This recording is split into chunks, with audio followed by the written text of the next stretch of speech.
I like a lot of animal programs about nature and animals and things.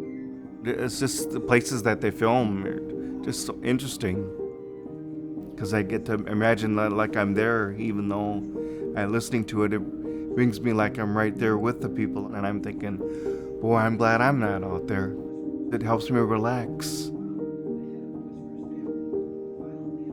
My family was very abusive from little on to me, both physically, verbally, and emotionally. I have cerebral palsy, which I was born with, and arthritis, and I've been legally blind since birth. Because of my disabilities, they didn't want to accept me for what I was, and they used to beat on me and make me crawl on the floor and throw me around and spin me around till I was so dizzy. I got sick several times from that. They had no remorse for anything. As far as they were concerned, I was a nobody.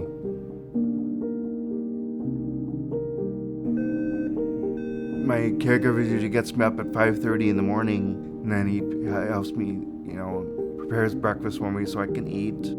I usually have peanut butter and jelly sandwiches every day because it gives me protein. And then after that, I wait for transit to come at 7:30 and bring me here every day.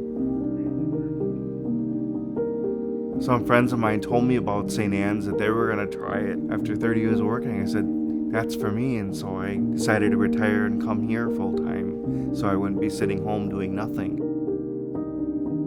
I'm amazed at what goes on here every day, and I never get tired of it. I look forward to each and every day. It's such a reward. This opens up so many doors for me every day. It gives me something to look forward to. And without it, I'd be lost.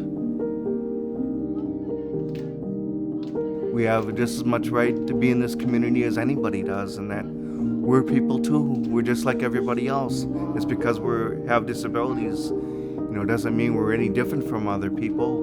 We're really awesome people that we can do just like everybody else does, but with help. We need help to do what everybody else does. We want to be looked at as, human beings, people, and that we don't need to be shut away or hidden from the world. We're just like everybody else, and that's how we like to be treated as. Not looked at as just a bunch of people with disabilities. We want to be looked at as, hey, we're part of society too.